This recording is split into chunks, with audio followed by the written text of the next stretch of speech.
Bonjour à tous et bienvenue pour un nouvel épisode de Kerbal Test Progress. Alors aujourd'hui on est l'épisode 2 et on va faire plusieurs choses. Premièrement, on va revoir la fusée du dernier épisode, c'est cracher. Ensuite on va la refaire décoller pour voir si elle va pas se cracher, justement. Et ensuite, on va pouvoir construire une fusée orbitale et enfin la piloter dans l'espace. Allons voir ça tout de suite. Bon, nous voilà dans le bâtiment d'assemblage véhiculaire avec la fusée du dernier épisode. Après coup, je pense avoir compris la raison du pourquoi du comment elle s'est crashée. C'est le problème, je pense, c'est l'aérodynamique. Parce que c'est quand elle s'est détachée, on s'est mis, quand on n'est pas parfaitement du rétrograde, et la pièce elle se retourne. Et vu que ça c'est plus aérodynamique que ça, et bien elle va rester dans cette position et elle va perdre beaucoup moins de vitesse. Et ça, les parachutes vont pas se déployer. Et le câble à l'intérieur va mourir. Donc, je pense que le problème, c'est la baie utilitaire. Mais vous allez me dire, mais dans la baie utilitaire, il y a des instruments scientifiques. C'est vrai. Mais je pense qu'on peut les mettre là. Donc, j'ai dit, on va les mettre là. Normalement, bien normalement, ça devrait régler le problème. Et voilà. Normalement, c'est tout bon. Et vu qu'on est là, on va pouvoir même l'emmener encore plus loin.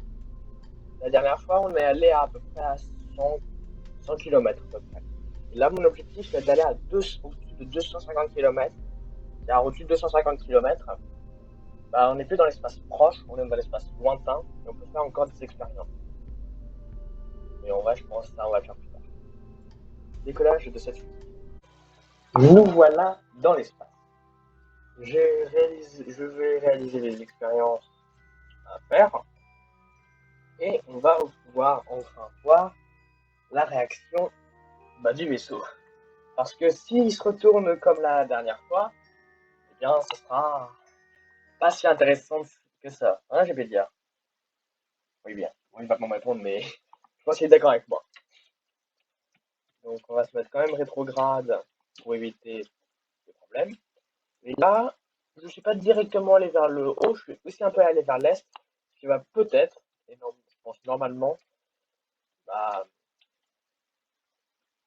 ça va aider à pas, que la capsule ne va pas se retourner. Également, je suis allé pas aussi haut, je suis allé à 90 km en altitude au maximum, qui n'est pas très haut, mais pour un premier test, surtout pour voir si on ne se crache pas, je pense que c'est très bien.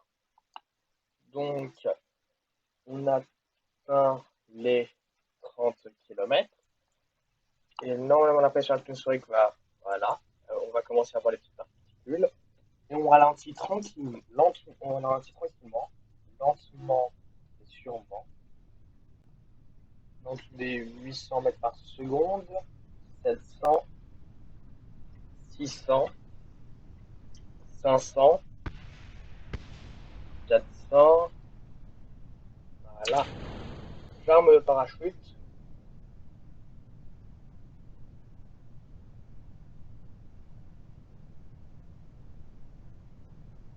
Et on va pouvoir atterrir tranquillement.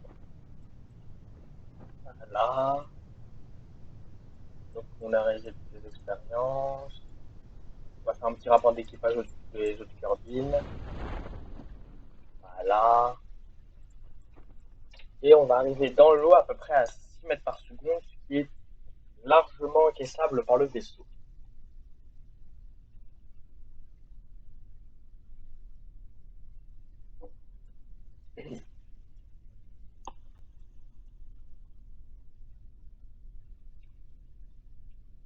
Et atterrissage. Je vais faire un rapport de V car on n'est jamais allé dans l'eau. Je vais récupérer ces données. On va pouvoir faire un rapport d'équipage dans l'eau et utiliser le baromètre, le thermomètre dans l'eau. Et on on va en pouvoir récupérer le vaisseau.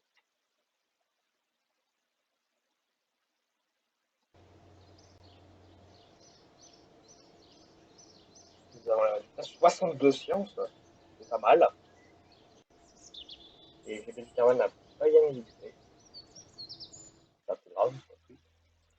Donc je vais pouvoir prendre la fuséologie avancée qui va nous permettre d'aller en orbite pour avoir des feux d'artifice.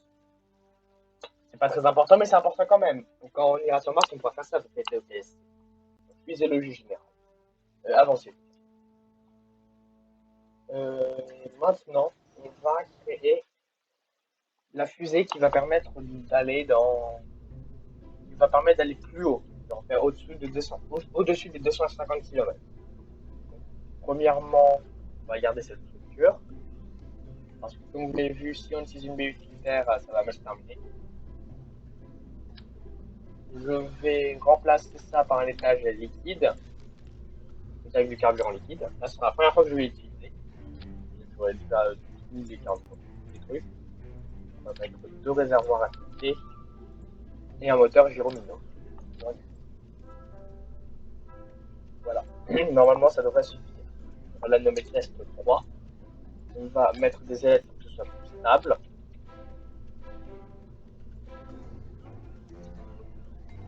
Test 3. Sauvegarder. On va bien sûr envoyer chez Bédia car Valentina est encore en cours de rémission. Et on va lancer la fusée.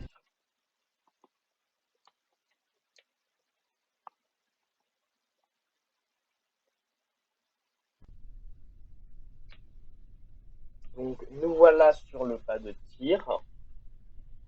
Et j'ai Bédia qui va aller dans l'espace, mais vraiment très haut cette fois.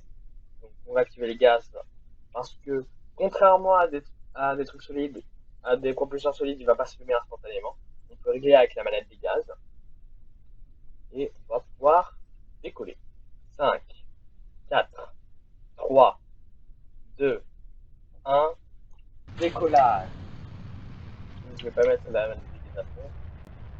Je vais RPP à 1,65. Très bien. On va attendre d'avoir les 100 mètres par seconde. On va commencer notre rotation vers l'est. Pourquoi l'est? Parce que Kirby tourne d'ouest en est, qui nous permet de gagner sur l'orbite. On va pas faire actuellement, mais ça pourra pas faire. Ça me permet de gagner sur l'orbite à peu près 150 par seconde. C'est bien. Autant gagner le plus possible de FTV parce que avec une fusée, on peut pas aller à la station d'essence. Je vais ralentir en gaz. La haussière. La 1,27.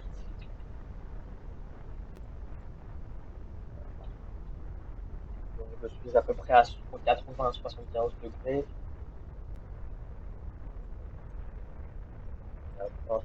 On atteint tranquillement la haute atmosphère, je pense.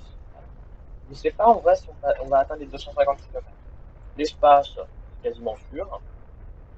Mais l'espace lointain, je ne suis pas sûr. Donc, on va prendre les données du thermomètre et du baromètre.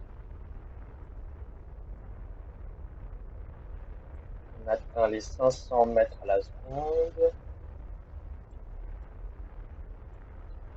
Voilà.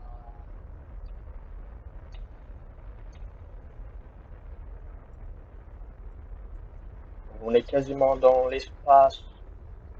On va mettre le moteur à fond. Ce qui va nous permettre d'aller encore plus vite. À 40 km. Ah, je pense non, on va pas atteindre les 250. Donc, découple. Et on a quand même atteint 135 km. C'est quand même pas dégueu. On va observer encore la Glérine. Et on va l'observer aussi dans l'espace. Voilà. On est dans. Qu'est-ce que je fais? Je sais pas. Je crois que j'ai supprimé la symétrie. Bon, c'est pas un drame non plus. Et donc. Waouh. La bien est ronde. Mais là, au moins, GBD va vraiment pouvoir le prouver. Vu qu'il va pas s'écraser comme Valentina l'a fait dans le dernier épisode. Donc, on attend. on revient dans l'atmosphère, je me mets en rétrograde et on démarre notre rentrée atmosphérique. En dessous des 60, on atteint 1200 mètres à la seconde, c'est-à-dire plus de Mach 4 à peu près, Mach 3, Mach 4, on est à peu près vers. Voilà. Normalement, les premiers échauffements vont arriver. Voilà. Et si tout se passe bien, déjà, voilà, le vaisseau commence à ralentir. Si tout se passe bien, on va pouvoir atterrir en sécurité. Parce que j'augmente.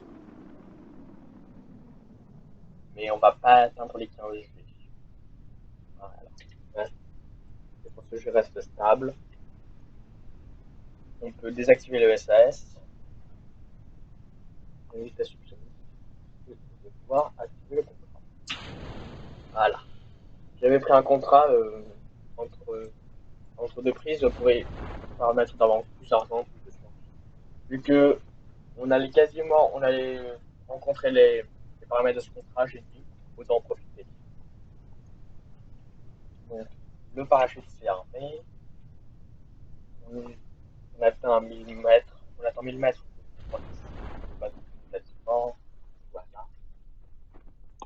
Et le vaisseau va tranquillement descendre.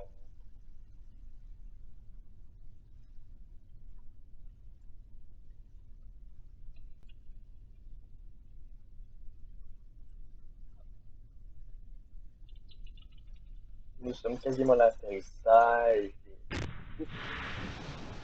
On atterrit. On a déjà récupéré la science dans l'océan. Donc, on va directement récupérer le vaisseau.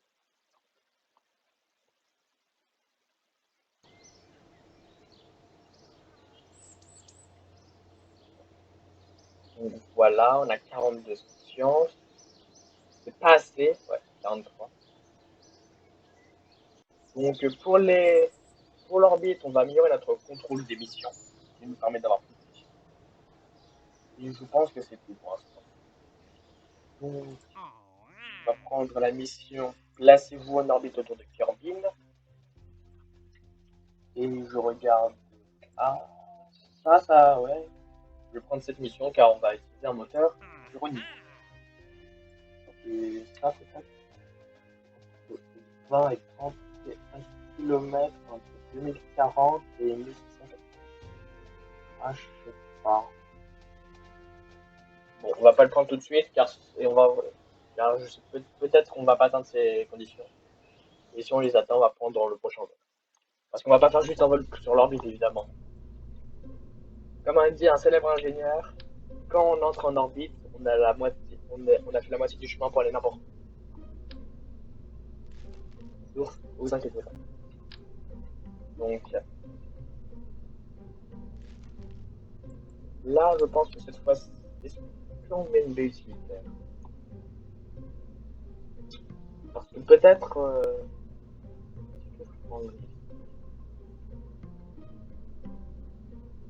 Allez, je vais prendre le risque. Je vais mettre une baie utilitaire où je vais mettre toutes mes. Directement partir sur le test 2.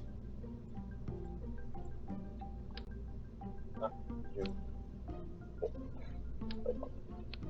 On va mettre une baie utilitaire. On va mettre le thermomètre. Les observations de l'IRM mystérieuse. Et le baromètre. Ensuite, on met en dessous un découpleur. Et un bouclier thermique, je pense que ce sera utile. Pour éviter de cramer dans l'atmosphère. On va mettre un petit moteur Perrier avec un petit réservoir. Normalement, avec ce petit réservoir, ça suffit. On va utiliser un moteur Perrier. Et pourquoi pas un moteur Geronimo? Eh bien, le moteur Geronimo, il a quelque chose qui s'appelle l'ISP, comme tous les moteurs, en fait, comme tous les propulseurs. Là, dans l'atmosphère, il a 250. Et le Perrier, il a 85. Dans l'atmosphère, c'est bien mieux d'utiliser le Geronimo. Alors que dans le vide, l'ISP du Geronimo est à 320, alors que celle du Perrier est à 345. ce qui est bien mieux. Pour le vide, on va plutôt utiliser le terrier, et pour la condition, on va utiliser Geronimo. Enfin, pour l'instant, bien sûr. Donc, le terrier. Voilà. On va regarder la vie dans le vide. 751. Non, en vrai. Pour l'instant, je vais pas garder les expériences. Et le bouclier thermique, en vrai, il n'est pas trop besoin parce que normalement, ça résiste à une capsule. Là, vu que je veux dire, une capsule résiste à l'errance atmosphérique. Non. Donc, ensuite, on met le deuxième étage. Enfin, le premier étage, justement. Parce que là, on vient de mettre le deuxième. Ça va être 4 réservoirs. En blanc. Sauf le bas. On va le mettre comme ça. On va mettre un moteur Geronimo. Non, pas du protection. Là, on va atteindre normalement. Je regarde le FPP. Ah, il est un peu faible. 3 réservoirs alors. Voilà. Le moteur, bien sûr. Ah, non, je préfère être large, donc on va mettre vraiment 4 réservoirs. Comme ça, on est vraiment là. Donc, on va appeler ça orbite 1. Originalité 100%. On va créer un nouveau dossier là. On va l'appeler orbite 1. Non, pas orbite 1.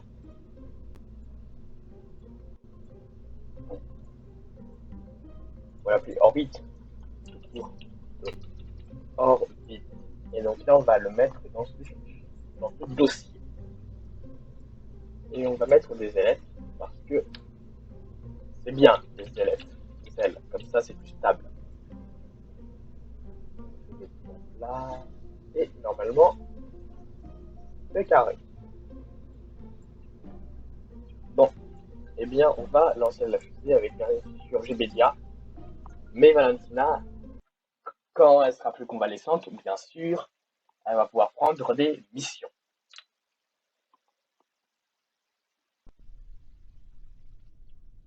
Aujourd'hui, c'est le grand jour. GBDIA Karman va enfin aller en orbite autour de Kerbin et on va prouver que Kerbin est ronde et pas plate. Donc, 5, 4, 3, 2, 1, décollage. La fusée décolle tranquillement. On attend 50 mètres par seconde pour démarrer le gravity turn.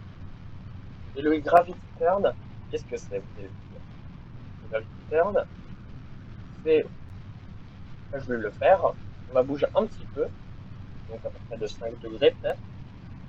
Et ensuite, on va suivre le programme. Le gravity turn, c'est l'un des moyens les plus optimisés d'aller en orbite. C'est celle qui consomme le moins de carburant. Donc, c'est bien. Là, on va rester sur programme. Normalement, dans Kerbin, sur KSP, pour aller en orbite de Kerbin, c'est aux alentours de 3400 mètres par seconde. Le trajet pour monter, pour ensuite circulariser à 80 km. Ce qu'on va faire, c'est 340 mètres par seconde. Je réduis un peu les gaz. Mais à quoi 20 km. On va un peu plus se pencher. Ouais. Normalement, pour avoir un petit repère, quand on a 10 km, on doit être à peu près à 45 degrés. Alors là, je suis à 75. Donc je me penche plus. Là, on va peut-être à 40-30 degrés. Voilà, 40 degrés, j'ai dit. Voilà.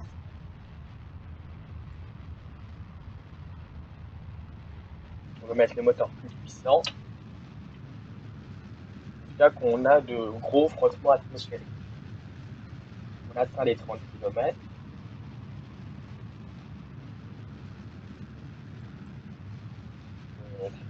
On va un peu réduire les gaz. On va être au tiers. On va un RPP de 1,38. Pour l'instant, ça va. Et stop. J'arrête parce que le Apoastre il a 80 km et 80 km c'est l'altitude auquel j'ai envie de me mettre en orbite.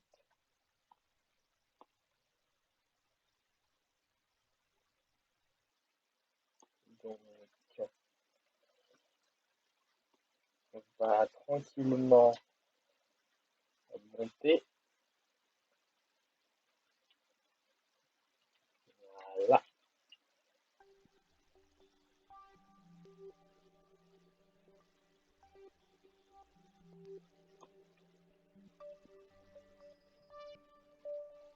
Donc je me mets là.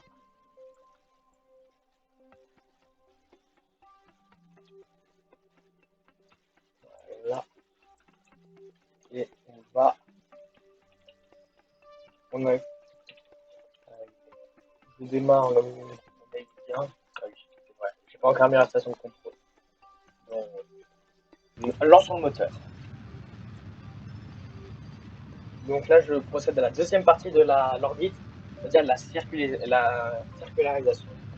Là, vous voyez, avant, j'étais sur le trajectoire classique. Et là, je passe à Là, la trajectoire s'arrondit de plus en plus. Là, je passe le tour de la planète. Là, là.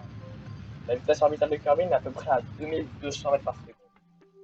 Okay. On va aller plus lentement. Là, pour l'instant, on n'est pas encore en orbite. Enfin, si, on est en orbite, mais. Orbite, c'est quand là, on est théoriquement en orbite si on était sur un astre sans atmosphère. Mais là, sur un astre avec atmosphère, l'orbite, c'est quand aucun des points est sur l'atmosphère, mais en dessous de l'atmosphère. Là, le périmètre est à 12 km, c'est en pleine atmosphère. Donc, voilà. Hop. Là, on est en orbite maintenant. Donc, le contrat est terminé. Là, c'est point d'orbite de Kerbin. Voilà. Donc, GPS Ackermann, tu vas rester en orbite pendant 2 orbites et on va te chercher plus tard. La suite du voyage de Shebedia, vous la saurez dans le prochain épisode. Dans le prochain épisode, on va bien sûr faire rentrer Shebedia et on va peut-être faire quelques contrats. Et peut-être, je dis bien peut-être, envoyer une sonde vers la brouille. Mais je vous en dis pas plus. Alors passez une très bonne journée et à très bientôt.